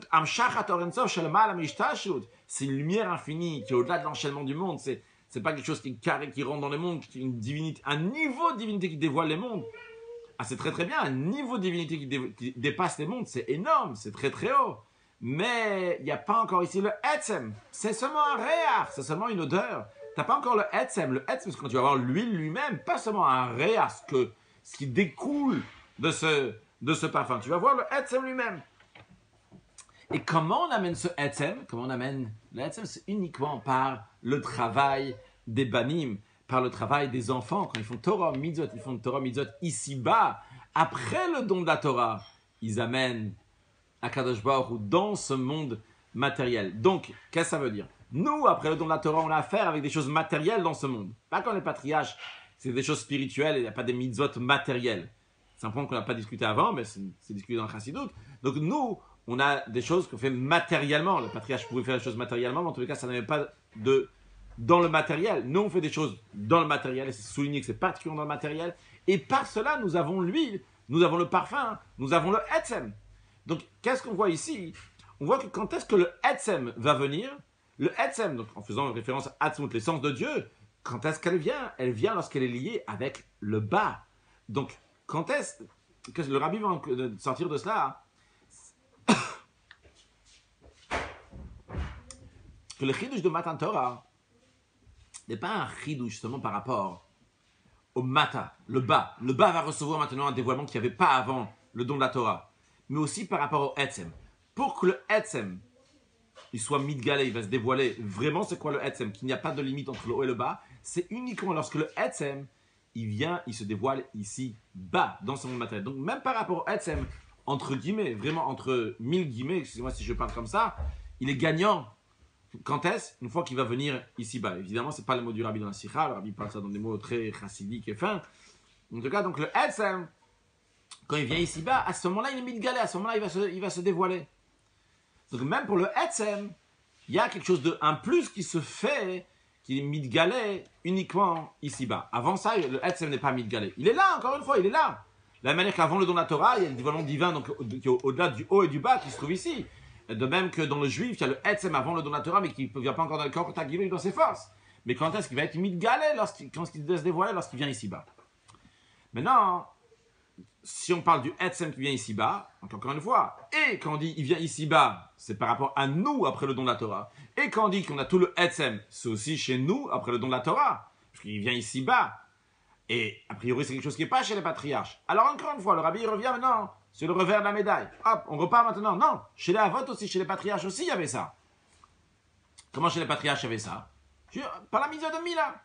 Lorsqu'il a fait la circoncision, il a amené la douche à la sainteté dans son corps matériel, dans ce monde matériel. Ah, et alors, a priori, pourquoi ça manquait encore? Tout simplement, parce que c'est pas encore parti dans le monde. Batartoni mamash, dans le bas ici-bas. C'est pas parti partout. Vu que c'est pas parti partout, c'est pour ça qu'on ne reconnaît pas, on ne retrouve pas l'amshachata etzem. Comment le etzem, donc comment il vient, il s'intègre dans le monde. Pourquoi on ne le retrouve pas? Parce que le etzem, l'essence, il a ce que le rabbi appelle en sira heder agbala. En français simple, il a nos limites. Il n'a pas cette notion d'être limité quoi que ce soit. Et tant qu'il ne s'est pas dévoilé partout, il s'est dévoilé que dans la Mila d'Avraham Avinu, mais pas dans le monde entier, pas Batartonim, eh bien, on ne reconnaît pas ce etzem. Encore une fois, le etzem, il est là, mais juste on ne le retrouve pas. Uniquement après Matan Torah, qu'est-ce qui se passe? Il y a l'âme shacha. Donc, dorénavant, on peut s'intégrer le etzem dans le monde. À ce moment-là, Nikara etzem, c'est à ce moment-là qu'on peut reconnaître, retrouver le etzem. Ok, alors il y avait aussi ça, ce que Rabbi rajoute, c'est qu'il y avait aussi ça chez les patriarches. C'était aussi chez les patriarches. Mais encore une fois, c'est pas seulement qu'il y avait ça chez les patriarches.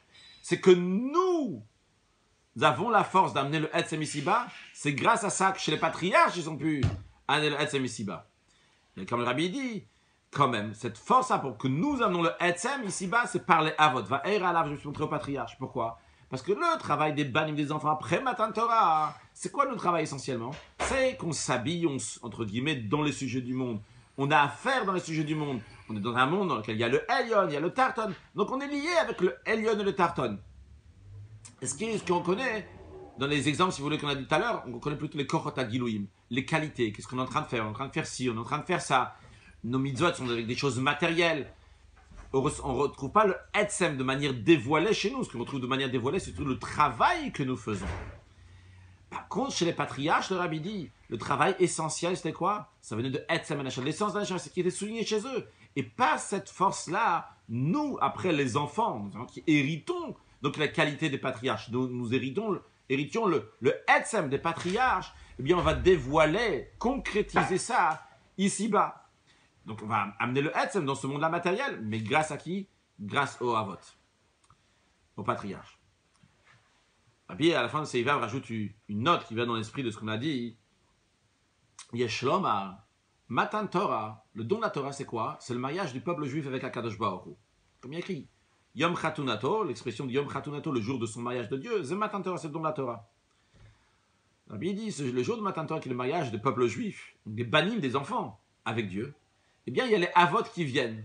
Les Avot, donc c'est Abraham, Yitzhak et Yaakov qui viennent au mariage. De même que dans chaque mariage, il y a 3 générations qui viennent. Tous les mariages, n'importe quel juif, il y a 3 générations qui viennent. Les parents, les grands-parents et les arrière-grands-parents. Même ceux qui se trouvent déjà dans le monde de la vérité, évidemment. Ce ne sont pas ceux qui sont dans le matériel, même dans le monde de la vérité, ils viennent. 3 générations, ils sont toujours là. Et Rabbi dit donc à Matan Torah aussi, viennent, Avraham, Yitzhak, Yaakov, les patriarches viennent. Alors, qu'est-ce qu'on retrouve par ça, qui viennent au don de la Torah, qui viennent là au mariage des enfants? Là, les 2 côtés de la pièce que nous avons jusqu'à présent, on les retrouve par le fait qu'ils viennent au mariage. Premièrement, par ça qu'ils viennent au mariage, on va te dire, les enfants, ils vont travailler maintenant. Après le don de la Torah, après qu'ils ont le dévoilement de Shem Havai, maintenant ils vont faire le lien entre le haut et le bas. Et c'est grâce à qui? C'est grâce à ceux qui sont là, ceux qui sont venus à ton mariage. C'est les Avot, c'est les patriarches qui sont au mariage de Matan Torah. C'est grâce à eux qui te donnent la force de faire ton travail maintenant, de faire le lien entre le haut et le bas. N'oublie pas, c'est les Avot. Deuxième côté, bête. La force des patriarches, ce Etzem, il peut être très très beau, c'est un Etzem, etc. Mais qui va le dévoiler? C'est l'autre côté de la pièce. Ce qui va le dévoiler, c'est les enfants. Les enfants vont être même chez Khlemat, vont le mettre dans le concret. Si on va dans l'exemple de ce qu'on a dit tout à l'heure, on prend le Etzem, on la met dans le Korot HaGiluim. C'est nous, c'est notre travail à nous. Mais le Etzem dont là, c'est des Avot, des patriarches. Mais les Korot HaGiluim, amener le Etzem dans le Korot HaGiluim, dans les forces dévoilées, ça, c'est en ce qui nous concerne. Bien. Le Rabbi a plus ou moins fini de donc, approfondir donc, sur le Be'om Ekiot de manière plus profonde, comment le Etzem et il est Nimshach, comment il vient. Et donc, si on veut récapituler en quelques mots, que le Chidouche de Matan Torah, la particularité de Matan Torah, c'était pas que le Etzem va venir. Le Etzem se trouve déjà là. Le Shem Havai se trouve déjà là. Le dévoilement divin qui est au-delà du haut et du bas se trouve déjà là avant même le don de la Torah. En hébreu, il est Nimtza, il se trouve. Alors, qu'est-ce qui se passe maintenant dans la Torah? Le Chidouche, c'est quoi? C'est que Yumshach, Tumshach, va venir, je traduis ça par intégrer, il va s'intégrer dans le monde. Il va venir dans le monde, c'est quand? C'est à Matan Torah. Et de manière plus précise, on a vu, c'est pas juste le Chidouche que maintenant il y aura le Mata ici-bas, le Etzem. C'est pas seulement ça le point qui est souligné ici, mais c'est aussi le fait que le Etzem va pouvoir bien, entre guillemets, s'exprimer, se montrer, Nikar, quand est-ce? Uniquement lorsqu'il va venir dans le bas, parce que sinon on ne voit pas encore comment c'est entièrement dans le monde. Et on a souligné à chaque fois que tous ces points-là, on les a des Avot, des patriarches, donc eux, ils nous donnent le Etzem, l'essence, et quand nous, on développe ce Etzem, cette essence, dans les détails, dans le monde. C'est Zayn. Rabbi va aller un peu plus loin, pas plus compliqué, vous inquiétez pas, mais un peu plus loin, dans le sens du dévoilement du Etzem. Pour cela, le Rabbi nous dit, expliquons la notion de Shmi Havai et Lonodat Ilahem. C'est que Dieu il a dit, mon nom Havai Yukivavke, je ne me suis pas fait connaître au patriarche. Donc, ce qui est, le nom de Havai, il s'est fait connaître, il s'est dévoilé donc, à partir de Matan Torah jusqu'à aujourd'hui. Donc, on a ce dévoilement de Havai qui nous donne la force de faire le lien entre le haut et le bas. Mais le Rabbi dit, expliquons ça, même aujourd'hui, nous sommes après Matan Torah, après le don de la Torah. On sait que la Torah, elle est éternelle. Vu que la Torah est éternelle, cette notion, quand on dit Shmi Havai Lonodat Ilahem, dans le sens simple, c'est que le nom de Havai ne s'est pas dévoilé. Quand est-ce qu'il ne s'est pas dévoilé? Avant le don de la Torah. Après le don de la Torah s'est dévoilé. Alors Rabbi dit aujourd'hui, sont déjà passés des milliers d'années depuis que le Havai s'est dévoilé à Matan Torah. Qu'est-ce que ça veut dire pour nous aujourd'hui? Que Shmi Havai Lonodati, que Havai Lonodati. A priori, on apprend le nom de Havai, oui, Nodati. Ça y est, maintenant, Havai s'est dévoilé à Matan Torah. Qu'est-ce que ça veut dire pour nous aujourd'hui que Lonodati? Rabbi dit l'explication est la suivante. Vrai, à Matan Torah, il y avait le dévoilement de Havai. Écrit Vidatem Kenya Havai. Vous allez savoir que je suis Havai. Mais, c'est pas fini. C'est pas fini. Dans les temps futurs, à propos des temps futurs, il y a écrit Vehaya Havai li l'Elokim. Que Dieu va être pour moi Elokim. Donc, c'est un verset qui dit à propos de Yaakov, Vehaya Havai li l'Elokim. Mais dans Chassidut, c'est expliqué qu'il s'agit du dévoilement divin qui va dans les temps futurs. Havai, c'est Yud-Tevarke, c'est tétragramme. C'est le nom de divinité qu'on a parlé jusqu'à présent qui dépasse les mondes. Elohim, c'est le nom avec lequel Dieu a créé le monde, donc c'est un monde qui a quelque chose qui est limité. quand Mashiach va venir, Vehaya Havaye, l'Elohim, que Havaye va être comme Elohim. Qu'est-ce que c'est qu'Havaye va être comme Elohim? Même qu'aujourd'hui, Havaye, c'est un niveau qui est très très haut. Mais lorsque Mashiach va venir, dans les temps futurs, Havaye va être comme Elohim, comme un niveau de divinité qui est moins grand. Parce que lorsque Havaye va venir, lorsque Mashiach va venir, eh bien, va se dévoiler à un niveau de Havaye, Shem Havaye qui est encore plus haut. Le nom de Havaye qui est encore plus haut. Dans le langage de Torah ou du Alter Rebbe, Ikar Inyan Gilui Shmoa Gadol, le point essentiel du dévoilement du grand nom de Dieu. Alors d'après cela, il se trouve que même après le don de la Torah, qu'en effet au don de la Torah, Shmi Havaye Nodat Ilem, Dieu s'est dévoilé à Matan Torah. Mais finalement, vu que ce Havaye là, par rapport au Havaye qu'il va y avoir dans les temps futurs, n'est pas encore le plus haut niveau, et dans les temps futurs, ce nom de Havaye que nous avons aujourd'hui, il sera considéré encore Elohim. Alors aujourd'hui, on a encore le Shmi Havaye Lonodat Ilem, parce que le Havaye qui est très très haut, le Ikar Inen Gilu Shmoa Gadol, ça n'en a pas encore aujourd'hui. Donc Shmi Havaye Lonodat Ilem, par rapport à ce dévoilement des temps futurs. Des temps futurs, lorsqu'il y aura une nouveauté dans Matan Torah, comme il est écrit, Torah Chadash Amitit, c'est une nouvelle dimension de Torah, va sortir de moi. Évidemment, on ne parle pas d'un nouveau don de la Torah, parce que ça y est, don de la Torah, il n'y a eu qu'une seule fois, mais une dimension, une profondeur, dévoilement de la Torah qui est beaucoup plus haut qu'il va y avoir lorsque Mashiach va venir, qui va se révéler lorsque Mashiach va venir. Par rapport à cela, ce qu'on a aujourd'hui, c'est encore Shmi Havaye Lonodat Ilem. Lorsque Mashiach viendra, il y aura la perfection du mariage entre Akadosh Baruch et le peuple juif. Comme il y a écrit dans le Midrash, que aujourd'hui, nous, le peuple juif et Dieu, c'est uniquement Erousin, c'est seulement un fiançailles. Mais lorsque Mashiach va venir, ça sera le mariage du peuple juif avec Akadosh Baruch. Le Rabbi développe. De la même manière qu'on a expliqué, alors, le sujet donc on a dit avant, ce qui concerne le Etzem, etc., le Rabbi continue à développer. Dans le même esprit de ce qu'on a dit avant, en ce qui concerne le travail des Bnei Israël après le don de la Torah par rapport au travail des patriarches, on a dit c'est quoi la particularité? C'est que le Etzem, il est Nimshar. On a dit le Etzem était déjà là avant. Le Etzem, il est Nimshar. Il vient ici dans ce monde-là après le don de la Torah. Et on a dit que tant que le Etzem, il n'est pas été Nimshar ici-bas, dans le monde entier, pas seulement dans la Mila, dans la circoncision comme c'était chez Abraham, mais tant que le Etzem n'a pas été Nimshar dans le monde entier, c'est une preuve que ce n'est pas encore le Etzem. Le Rabbi dit pas encore, chez Enze Etzem, ce n'est pas le Etzem. Le Rabbi dit la même chose aussi en ce qui concerne les temps futurs par rapport à aujourd'hui. Les temps futurs par rapport à aujourd'hui, ça veut dire qu'aujourd'hui aussi, ce n'est pas le Etzem. Pourquoi? On a mentionné tout à l'heure cette notion de Heder Hagbala. Le fait que le Etzem, il a nos limites, il n'a pas de limites. On a dit tant que le Etzem, on avait dit tout à l'heure, que tant que le Etzem, il ne s'est pas dévoilé partout dans le monde, on n'a pas dit le mot dévoilé, il n'a pas été Nimshar dans le monde entier, il ne peut pas être Nimshar dans le monde entier, il est Nimshar seulement dans la Mila de Abraham, eh bien, ça montre que ce n'est pas encore le Etzem. Alors, le Rabbi dit, quand on dit Heder Hagbala, que le Etzem n'a pas de limite, ce n'est pas seulement dans la notion de Hamshacha, mais c'est aussi dans la notion de Hidgalut. Expliquons un peu plus. Comme je le comprends ici dans la Sira synthétisée, c'est qu'avant le don de la Torah, il y avait, le Etzem était déjà là. Seulement quoi? Il n'était pas Nimshar, il ne s'intégrait pas dans le monde. Après le don de la Torah, il y a la possibilité que le Etzem va être Nimshar dans le monde, va s'intégrer dans le monde. Et ça a commencé, cette intégration entre guillemets à Matan Torah, dans le monde entier. Il y a ce potentiel là qui se trouve déjà de Hamshacha du Etzem. Le Etzem peut s'intégrer dans le monde. Mais et ça montre que c'est le Etzem. Pourquoi? Parce que tant qu'il n'est pas dans le monde entier, il est seulement dans la Mila de Abraham, c'est pas suffisant, c'est pas encore un Etzem. Quand est-ce que ça va être un Etzem? Quand il va être Nimshar dans le monde entier, il va s'intégrer dans le monde entier. Mais le Rabbi dit, ok, il a été Nimshar dans le monde entier, mais il y a encore une étape, une troisième étape. Pas seulement qu'il se trouve dans le monde, pas seulement qu'il est Nimshar dans le monde, mais une troisième étape, qu'il soit Midgalé, Hidgalut, qui va se dévoiler dans le monde. Et tant que le Etzem n'a pas été Midgalé dans le monde, alors ça montre, il y a une certaine Hagbala ici, il y a une certaine limite. Le Etzem, il n'a aucune Hagbala, aucune limite. Vu qu'il n'a aucune limite, il n'y a aucune raison pourquoi il sera obligé de Behelem. Il peut être Begilou, il peut se dévoiler bien comme il est Behelem. C'est sûr qu'il peut venir Begilou aussi.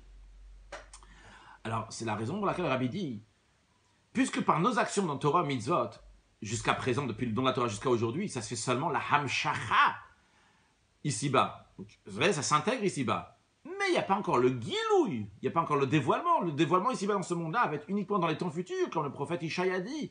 Que Dieu va se dévoiler, toute chair va voir. Donc, Venigla, il y aura le Gilouï. Alors, il dit, tant qu'il n'y a pas encore le Gilouï ici-bas, c'est une preuve que ce n'est pas encore le Etzem. Ok, donc il faut encore attendre le Etzem. Le Etzem ne s'est pas encore dévoilé. Il faut que Mashiach vienne et que nous on ouvre les yeux et que nous on voit tout ce Etzem. C'est pas les mots du Rabbi, c'est moi qui m'excite. Maintenant, le Rabbi dit de la même manière qu'on a vu jusqu'à présent que le travail des Bnei Israël, après Matan Torah, d'où elle vient par la force des patriarches avant le don de la Torah. Alors le Rabbi dit la même chose aussi en ce qui concerne la perfection des temps futurs. La perfection des temps futurs, elle est par la force d'aujourd'hui. Ça veut dire, si on veut récapituler comme ça, mettre niveau 1, niveau 2 et 3. Niveau 1, c'est les Avot, c'est les patriarches. Niveau 2, c'est, après le don de la Torah, c'est nous. Niveau 3, c'est lorsque Mashiach va venir. On a dit que le niveau numéro 2, donc commence à partir du don de la Torah, il a cette force-là, on l'a d'où? On a du numéro 1, des patriarches. Alors Rabbi dit la même chose aussi en ce qui concerne donc le numéro 3. Numéro 3, on a la force, d'où on prend la force? Du niveau numéro 2. Donc c'est-à-dire par nos actions, par notre travail pendant l'exil, et bien par cela, c'est ça qui amène au dévoilement des temps futurs.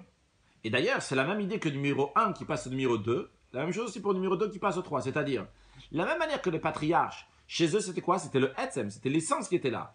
Et l'essence qu'il y avait chez les patriarches fait que nous, on va dévoiler cette essence-là, donc Korata Giluim, dans les forces dévoilées qu'il y a chez nous.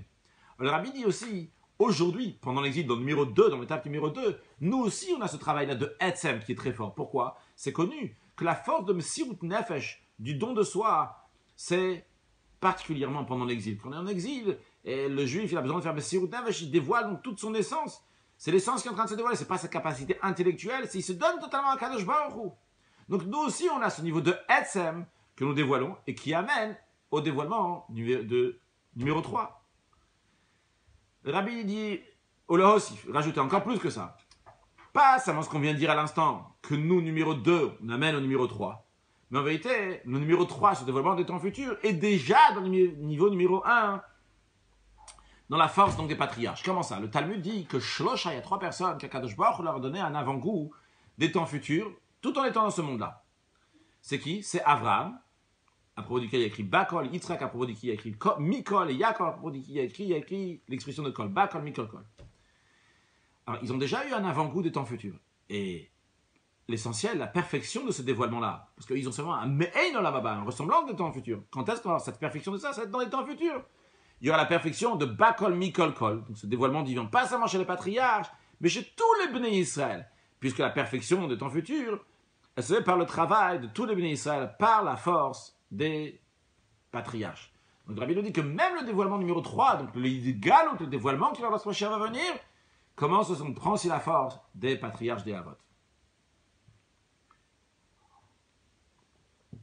C'est frère, le Rabbi nous dit que cette perfection-là de dévoilement de Shem Havaï dans les temps futurs, on a dit qu'il n'y a aucune commune mesure avec le dévoilement de Havaï qui était Matan Torah, parce qu'on a dit que Havaï l'Elohim, que ce Havaï d'aujourd'hui va être comme Elohim, donc quand Mashiach va venir. Et donc aujourd'hui, on est dans une situation où Shmi Havaï lo nodati lahem. Alors Rabbi dit ce dévoilement divin, donc qui est très très qui va dans les temps futurs, on le trouve aussi, les Meroumaz, en rêve, en allusion, dans la paracha qu'on commence à lire à Mincha de ce Shabbat. Ce Shabbat c'est Vaïra, à Mincha commence à lire la paracha de Bo. Il y a écrit au début de la paracha de Bo, va Yomer Hashem, El Moshe, Bo El Paro. Dieu il a dit à Moshe, viens chez Paro. Il y a écrit dans le Zohar qu'Akadosh Baruch Hu a fait rentrer Moshe Adrin Batar Adrin. Je ne sais pas si c'est la traduction exacte que je vais vous dire, Adrin Batar Adrin. Donc chambre encore derrière d'autres chambres, des antichambres, ça veut dire de rentrer encore plus profondément, encore et encore. Les Gabetanina Chadaïla, à un niveau donc un serpent, il a qui est très très haut. Qu'est-ce que ça veut dire ici? Ce serpent-là, c'est Paro. Il y a Paro comme il est ici bas, il y a Paro comme il est dans la Gdusha, comme il est dans la sainteté. Et Paro comme il est dans la sainteté, c'est un niveau extrêmement haut, Paro. Ici dans la Sira, il ramène juste que c'est le dévoilement de Chamishit les Paro, le 5e niveau qui est à Paro. Donc c'est un dévoilement de Dieu qui est au-delà des 4 lettres de Havaïe. Havaïe Yud Kevarke, c'est Yud Kevarke, c'est 4. Et quand on parle donc le Chamishit les Paro, le dévoilement qui est plus haut, c'est un dévoilement qui est beaucoup plus haut. Et d'ailleurs, l'expression qui est dit dans le Zohar, c'est des péri ou veidgalia mine kol neorim. Des péri qui se déchirent et se dévoilent toutes les lumières de ce niveau de parole. C'est une dimension divine qui est extrêmement haute. C'est quoi? C'est c'est Paro. Et ce dévoilement-là, c'est justement le dévoilement divin qui va dans les temps futurs, qui est au-delà de Yud Kevarke qu'on a jusqu'à présent, un dévoilement divin qui est plus haut, qui n'a aucune commune mesure, un dévoilement divin de Havaï et qui était à Matan Torah. Donc ça c'est un point, le Rabbi dit, donc le Parashat Bo, c'est lié donc avec le dévoilement qu'il va y avoir dans les temps futurs. Ce dévoilement-là de Paro, Hamishit et Paro. L'expression de Hamishit et Paro, juste pour information, c'est Yosef, il a partagé, il a dit, 4 parties vous prenez pour vous, et aux Égyptiens, et la 5e partie vous donnez à Paro. Dans la Chassidut, c'est expliqué que le Hamishit et Paro, ce 5e niveau donc à Paro, ça représente donc ce niveau divin, comme nous avons vu maintenant, donc un niveau 5e niveau qui est au-delà de tout. Encore un point, le Rabbi fait un lien entre la Géoula, la délivrance, avec la Parashat de Bo. La Parashat de Bo, c'est la 3e du livre de Shemot. Shemot, c'est le 2e livre de la Torah. Et donc, on a Shemot la première, Parasha. Après, on a la 2e Parasha qui est Vaera. La 3e Parasha du livre de Shemot, c'est Bo. Le Rabbi dit, la 3e, ça fait référence sur la 3e délivrance, une délivrance qui est éternelle, comme il y a écrit, Yechayenu miyomayim bayom hasheni ishlishi ikmenu venich lefanav, qui va nous faire revivre des 2 jours, et dans le 3e jour, il va nous faire revivre, et nous va relever, et on va vivre devant lui. Le Rabbi donc, il dit de regarder dans les commentaires qu'il y a aussi dans le verset de Hoshea, on va prendre le commentaire de Rashi, qui dit Yechayenu miyomayim, de nous faire revivre des 2 jours, c'est-à-dire nous faire revivre de ce que nous avons souffert la première destruction, la 2e destruction du temple, et le 3e, Yom HaShlish, donc fait référence au 3e temple, et donc Akadosh Baruch Hu va nous construire. Et de manière plus détaillée, le Rabbi retrouve dans chacune des l'étape numéro 1, 2 et 3 que nous avons vu avant, donc l'étape qui est avant le don de la Torah, puis la 2e étape qui est après le don de la Torah, et la 3e étape qui est après dans les temps futurs, le Rabbi le retrouve dans les 3 parachiotes de Shemot, Vaera et Bo. Comment ça? Le Rabbi dit, Parashat Shemot, on parle donc les Juifs étaient asservis, ils étaient Koura Barzel, donc ils étaient esclaves. Et Koura Barzel, c'est ce qui explique comme la Nourazak explique dans, c'est dans Torah Or, ça que le Rabbi ramène dans Torah 59, à travers lequel se fait la préparation matin Torah. Donc c'est comme un cours dans lequel en hébreu, c'est dans lequel les orfèvres, je ne sais pas si c'est le mot, ils trient, en tous les cas, ils travaillent avec l'or, ils mettent le mauvais d'un côté et le bon d'un côté. Donc les Juifs, ils ont passé ce cours à Barza, donc ces souffrances, cet esclavage-là, pour se préparer au don de la Torah. Donc ça, c'est ce qu'on raconte dans la paracha de Shemot. C'est la préparation qui est avant le don de la Torah, la première étape, l'étape numéro 1. Après, on a la paracha de Vaera, lorsqu'on dit « Dis au Bnei Israël, je suis Havaï », vous allez savoir que je suis Havaï. Ça, c'est Havaï, c'est quoi? C'est le dévoilement de Matan Torah, c'est ce qu'on parle au début de la paracha de Vaera. Puis après, on a la paracha de Bo El Paro, comme on vient de dire, que c'est il Paris ou Vidgal, Mini Kol Neorin. Donc c'est un dévoilement de très grande lumière, c'est la situation de l'Atilavo des temps futurs. C'est Yiftet, le Rabbi nous dit, lié tout cela, tout ce qu'on a dit avant, avec le moment dans lequel on lit la paracha cette année-là. Cette année, nous lisons la paracha de Vaera et le début de Parashat Bo. Quand est-ce qu'on lit ça? On lit ça dans le Shabbat qui bénit le mois de Shvat. On lit le Shabbat qui bénit le mois de Shvat. Je suis sûr que vous savez, surtout si vous avez suivi la Sikha jusqu'à présent, que le Shabbat Mevachim, c'est le Shabbat donc qui bénit le mois à venir. C'est toujours le dernier Shabbat du mois précédent. Donc en l'occurrence, nous sommes dans le mois de Tevet. Ce Shabbat, c'est le Shabbat 28 Tevet. Donc c'est le dernier Shabbat du mois de Tevet. Et c'est lui qui bénit le mois de Shvat qui va venir donc après, quand on dit béni, on fait une bénédiction ce Shabbat-là, Misha Sanissim Lavotenu, etc. Donne un bon mois, et d'ailleurs on vous le souhaite, un excellent mois, Be'ezrat Hashem. Alors Rabbi dit, ce Shabbat Mevachim, le mois de Shvat, il est la conclusion du mois de Tevet. Le mois de Tevet, qu'on commence à compter à partir du mois de Nissan, Iyar, Sivan, etc. Le mois de Tevet, c'est le 10e mois. Et ce mois-là, le 10e mois, de lui vient la bracha, la force pour le mois de Shvat, qui est le 11e mois d'ailleurs, comme c'est ramené dans Zechaya, l'expression Ashte Asa Chodesh ou Chodesh Shvat. Le 11e mois, c'est le mois de Shvat. Bien, donc le mois de Tevet, c'est le 10e mois, le mois de Shvat, c'est le 11e mois. Le Rabbi dit, Yeshloma, qu'à la fin du 10e mois, donc la perfection du chiffre, là on souligne la perfection du travail des Bnei Israël. Le 10, c'est un chiffre de perfection. Ça fait référence donc à la perfection du travail des Bnei Israël. Et par cela, lorsque les Juifs ils ont la perfection du travail, donc le chiffre 10 du mois de Tevet, par cela, on passe à la perfection des temps futurs, qui est allusionné, le Meroumas, dans le 11e mois. Le 1, qui est au-delà des 10 sphères. Il y a 10 sphères, il y a des mondes spirituels. Dans chacun de ces mondes spirituels, il y a 10 sphères. Et donc le 1, qui est au-delà de tout, comme Eliyahu a dit dans le Patach Eliyahu, tu es un, tu ne rentres pas dans le compte, donc tu ne rentres pas dans le compte de 10 sphères, tu es un qui est au-delà, donc c'est fait référence ici au 10 plus 1, donc le mois de Shvat qui est le 11e mois, donc, et ça rejoint l'idée de Parashat de Vaera et Bo, on a dit Vaera, donc c'est le travail qui est après Matan Torah, le dévoilement divin, donc de Dieu et qui donne une possibilité de perfection de chiffre 10. Mais après, on a dit la paracha de Bo, c'est une dimension divine donc qui est au-delà de la nature, celui qui va se dévoiler dans les temps futurs, qui correspond donc par le 11, donc le 11 qui est au-delà des 10. Le Rabbi rajoute encore que la Géoula, on la retrouve aussi dans le nom du mois, pas seulement dans le chiffre du mois qui est le 11e mois, mais aussi dans le nom du mois, comme d'ailleurs vous savez que les noms des mois sont venus chez Aloïmam et Bavel. Rabbi Ramed, donc c'est les noms des mois sont venus quand les Juifs sont partis en Babylone, donc la destruction du premier temple et le deuxième temple. Les noms donc qui sont remontés avec eux. Et donc en l'occurrence, en tous les cas, ce mois-là il s'appelle Shvat. Shvat, quel rapport avec la Géoula? Ça va aussi le langage de Shifte Moshlim, donc le sceptre des gouverneurs.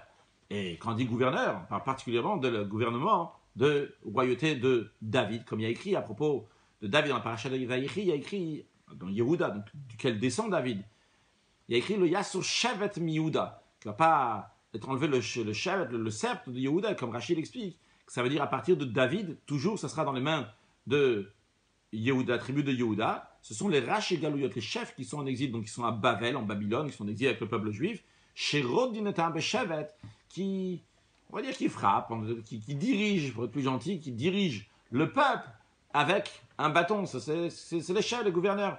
Donc ce sceptre-là va rester à Kiyav Shilo jusqu'à les Yashur Shevet Nuda. Shevet, c'est le même mot que Shvat, j'ai oublié de le dire. Shevet et Shvat, c'est le même mot, c'est que Shin Bet et Shin Vet et Tet. Ad Kiyav Shilo, donc ce bâton-là va être dans la descendance de Yehuda, donc à partir de David Amelech, jusqu'à que Shilo va venir. Shilo, c'est qui Shilo? C'est le roi Mashiach. À propos du roi Mashiach, il écrit Vekam Shevet mi Yisrael. Encore une fois, le Shevet, le même mot que Shvat, que de le sceptre.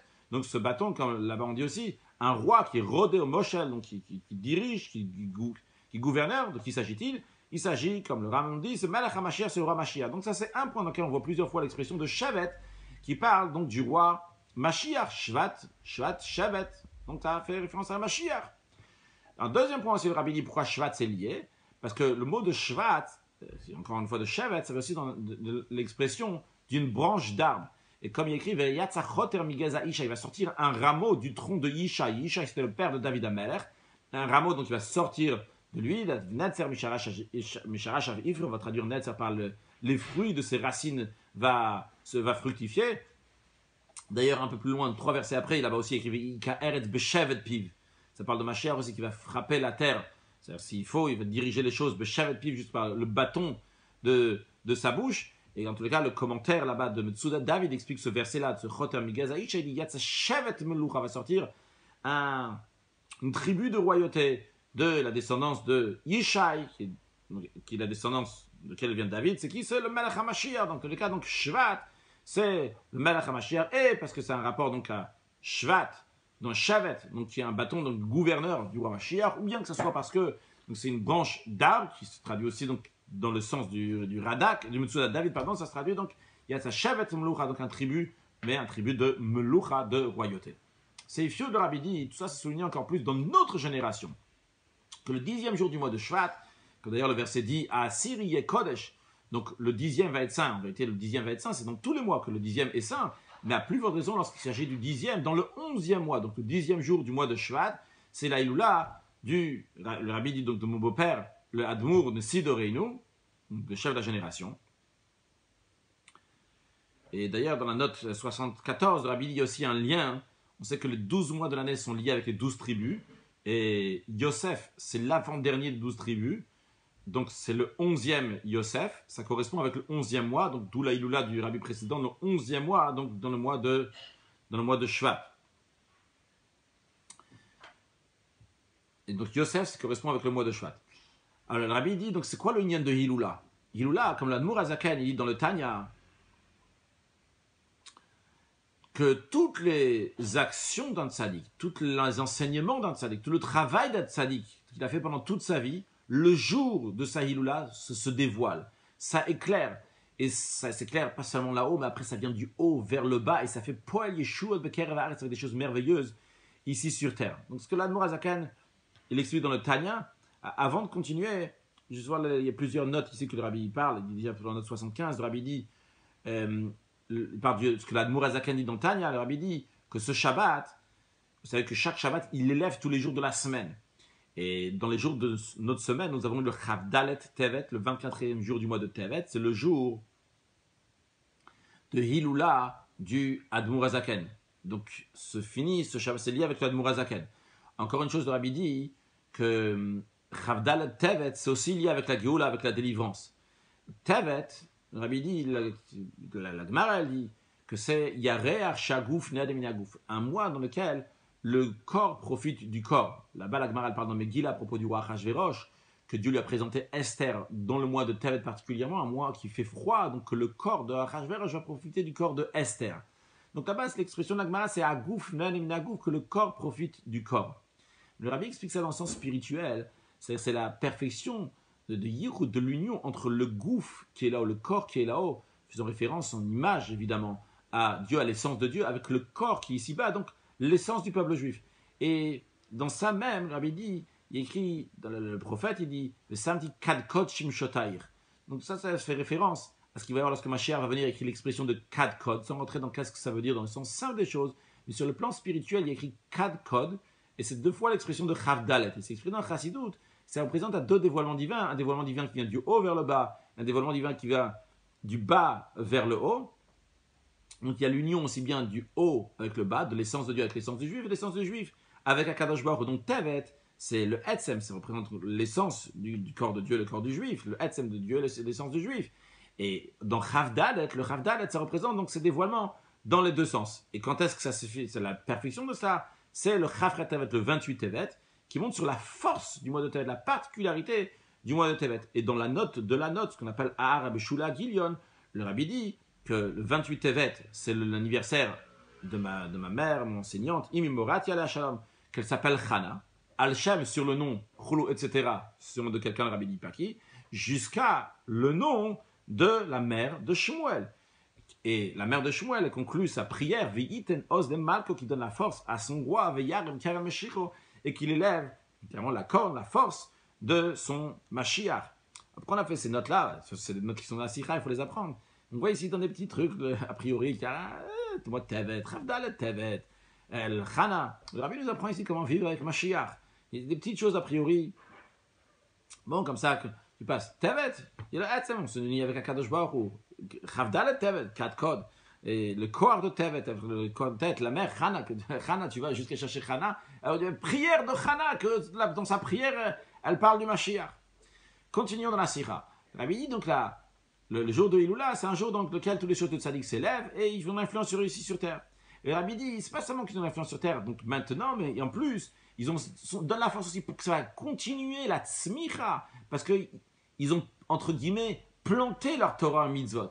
Et donc ça fait qu'à la suite de ce qu'ils ont planté pendant leur vie, donc pendant toute leur vie, ça va pousser, même après leur istalkut, après leur décès littéralement, jusqu'à... Ça va pousser, quelle pousse? La pousse de la Géoula, la délivrance totale par Meshiach, c'est qui nous donne notre génération, la dernière génération de l'exil, la première de la délivrance, comme le témoignage du chef de la génération, donc, que sont déjà finis, tous les kits, tous les temps sont déjà finis, et tout est déjà prêt au repas des temps futurs. Nous avons la table qui est dressée avec le Léviathan, le grand poisson, le Sharabar, la viande, le Yaina Meshumar, donc le vin qui est gardé depuis les 6 jours de la création.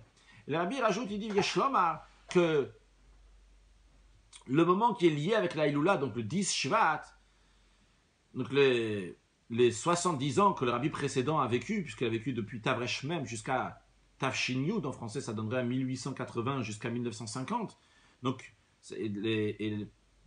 70 ans, et la suite aussi qu'il y a après depuis 1950 Tavshin Yud jusqu'à Tavshin Nun Bet, que le Rabbi a dit à Sira en 5752-1992, le Rabbi dit encore plus que 40 ans après. Le Rabbi dit toute cette période-là se partage en 3 périodes du Rabbi précédent. Ces 3 périodes, comme on l'a vu tout à l'heure, il y a période numéro 1, 2, 3. Période numéro 1, donc avant le don de la Torah, lorsqu'il y avait les patriarches. Période numéro 2, donc depuis le don de la Torah, donc Banim, les enfants. Et la 3e période, donc, qui est la période donc, de Mashiach, des temps futurs. Alors le Rabbi dit aussi la vie du Rabbi précédent, donc 70 ans plus ces 42 ans après, qu'on a retrouvé aussi dans la paracha de Shemot, Vaera et Bo, on le retrouve aussi dans sa vie. Comment ça? Quelles sont les 3 périodes? La première période, donc les 40 premières années de la vie du Rabbi précédent, depuis Tavresh Mem jusqu'à Tavresh Peh, de 1880 jusqu'à 1920, c'était pendant que son père, les Havot, son père, était donc lui le rabbi. Et là, ça commençait la perfection de Hafat Satamaya, notre route, de diffuser les sources d'Achassid à l'extérieur, particulièrement par le fait que le rabbi Rachab, donc le père du rabbi précédent, le cinquième rabbi de Chabad, Rabbi Shalom Dovber, a fondé la yeshiva qui s'appelle Tomchet Mimim, qui d'ailleurs l'a livré, donc a dirigé par son fils Rabbi Yosef Yitzhak, le rabbi précédent. Donc cette période-là, les 40 premières années de la vie du rabbi précédent, ça ressemble au travail des patriarches en tant que préparation et commencement du don de la Torah. Puis après, on a une deuxième période dans la vie du rabbi précédent, les 30 années de Nessiou, dans lesquelles lui, il était rabbi, lorsqu'il a vécu dans ce monde-là, depuis Tavreshpe jusqu'à Tafshinyu, depuis 1920 jusqu'à 1950, dans lequel sa particularité en tant que chef de la Chassidut Chabad, dans la diffusion des sources de la Chassidut à l'extérieur, jusqu'à la particularité dans ces 10 dernières années, dans lesquelles ça a eu la perfection de son travail, qui est de ces 10 dernières années, de 1940 jusqu'à 1950, Tafshin jusqu'à Tafshin-Yud, il a fait son travail dans la partie inférieure du globe. On dit la partie inférieure du globe, dans la Torah, on prend Eretz Israël et Terre d'Israël tout en haut du globe, et la partie inférieure, donc, se trouve déjà l'Amérique, dans laquelle est parti vivre le rabbi précédent à partir de Tafshin, donc en 1940. Et d'ailleurs, dans cette partie inférieure du globe, il n'y avait pas Matan Torah, ou il n'y avait pas le dévoilement de Matan Torah dans cette partie-là. Ce qui est comme donc le Chidouche de Matan Torah, il a amené là-bas le Matan Torah, il a maintenant amené donc cette Chassidoute partout dans le monde, et particulièrement dans cette partie inférieure du globe.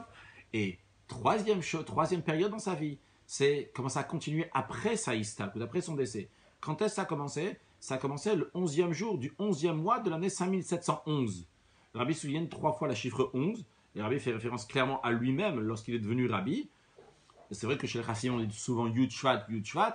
Le 10e jour du mois de Shvat, le rabbi est devenu rabbi. Le rabbi souvent dans des sikhot, on verra aussi dans d'autres sikhot dans 2 semaines, comme le rabbi souligne donc par particularité du 11e jour du 11e mois, donc le Yud Aleph Shvat, Tafshin Yud Aleph, donc ça a commencé, donc ça continue la suite donc après la Istakul, et dans lequel le rabbi dans cette période-là s'est rajouté encore plus billet à cette billetteros dans la diffusion de la Chassidut à l'extérieur, donc tous les coins de la terre, et jusqu'à la perfection de ce travail-là, que tout, donc le rabbi, dans cette troisième période-là, donc dans notre période, la période du rabbi, le rabbi dit en 1752 déjà, que tout est prêt pour le repas des temps futurs, donc il est Matamashiyah. Bien, donc le rabbi retrouve ces 3 périodes-là, donc période numéro 1, 2, 3 que nous avons vu avant le don de la Torah, depuis le don de la Torah et des temps futurs, dans la vie du rabbi précédent et après sa vie, qui correspond aussi donc à Parashat de Shemot, Vaera et Bo, comme on l'a déjà expliqué avant. Le rabbi continue à expliquer dans la vie du rabbi précédent même, pas juste dans sa vie, dans les 30 années de Nessiut, lorsqu'il était rabbi, on retrouve aussi ces 3 périodes-là. Il y a la première période donc de 1920 jusqu'à 1927, dans laquelle donc il était donc en Russie, donc là-bas il est devenu rabbi jusqu'à qu'il ait été emprisonné en 1927, et il est sorti donc de la Russie. Donc là-bas c'était un moment dans lequel il y avait des grands décrets sur le peuple juif. Donc c'est Toker Gzerot HaMalchut, le rabbi dit, ça correspond à l'idée donc les Juifs étaient en Égypte. Il y avait le cours à Bazel, ça correspond avant le don de la Torah. Et son travail là-bas c'était avec le Sirut Nefesh, comme le travail des Avot, des patriarches. Ça c'était un. Après la deuxième période, à partir de 1927, le rabbi précédent est parti jusqu'à qu'il est arrivé donc en Pologne. Et là-bas, son travail était essentiellement donc diffuser la Chassidut Chabad de manière de compréhensible jusqu'à que là-bas, la majorité était donc la Chassidut de Pologne. Il n'y avait pas de Vidatem. C'est comme le chidouche de Vidatem qui a ni Havaï à Matan Torah, de savoir. Matan Torah, il n'explique pas ici, mais c'est connu. La différence entre Chassidut de Pologne et le Chassidut de Chabad. Chassidut de Chabad, c'est Chochma Binadat, c'est la compréhension, c'est le Vidatem, comprendre qu'il y a ni Havaï. Donc ça, c'est la période qui a commencé à partir du don de la Torah, Vidatem qui a ni Havaï. Puis après, on a la troisième période, lorsqu'il est arrivé dans la partie inférieure du globe, que le travail essentiel, donc de la diffusion de la Chassidut à l'extérieur, c'était pour les Karev ou les Ares, pour approcher, empresser, ou les Havi, et d'amener la Géoula, la délivrance totale, telle qu'il faut venir tout de suite, comme ce qu'il a proclamé, les Alter Litchouva, l'Alter Ligula, que tout de suite il y aura la Tchouva, et tout de suite il y aura la Géoula, la délivrance. Donc c'est If Yudalef, le rabbi conclut la Sikha en disant, Benogia le Poel, ce qui concerne concrètement. On est le Shabbat Mevachir, le mois de Shvat. Ce qui inclut particulièrement, pas juste béni le mois de Shvat, mais particulièrement béni le 10e jour du mois de Shvat. Eh bien, chacune, de recevoir sur lui-même, de rajouter encore plus, Biyeter Set ou Biyeteros, dans les actions, dans l'enseignement, dans le travail du Baal Haïloula, c'est-à-dire mon beau-père, le rabbi précédent, Nessi de Reinu, chef de la génération, qui nous a enseigné de ces chemins. On va aller dans ces chemins à l'éternité. Et il rajoutait particulièrement dans le bitul elaïd kashut, dans la soumission, dans l'attachement au rabbi précédent, le Siador, le chef de la génération, que Hanasi ou Akol. Dans le commentaire de Rashi dit que le Nasi, le chef, c'est toute la génération. Donc c'est dans chacun, dans chacune, dans toute sa médecine, toute son existence et tous ces sujets, Bakol, Mikol, Kol, dans tous les détails. Ils vont devenir Kodesh, ils vont devenir saints, au Nasiador, le chef de la génération. Comment cela? Par cela qu'on est entièrement, on est rempli et Chadurim, intégré, on va dire, entièrement pris dans l'accomplissement de la shlichut, de la mission du Nasiador, le Moshe Rabbeinu de la génération, qui est le Goel Rishon, Goel Achon, le premier libérateur, le dernier libérateur, et que son sujet essentiel, c'est le Havi Limot HaMashiach, le poème Mamash d'Avden la vie de Mashiach concrètement. Le Rabbi rajoute que le fait qu'on sait que tout de suite rentre le Rabbi précédent, le site de Reinu, puisqu'à Kitsu Veran Shochneafa, il rentre ici, il regarde sur chacun, Kol Echad Ve'echad, j'ai traduit avant Kol Echad Ve'achad, chacun, chacune. Rabbi ensuite il dit Kol Echad Ve'chamar Sidim, Chsidot aussi à voir, en tous les cas, pas tout le monde. Il regarde sur chacun des Chsidim et de ceux qui sont attachés à lui pour examiner Mamado, Matzavo, sa situation, etc.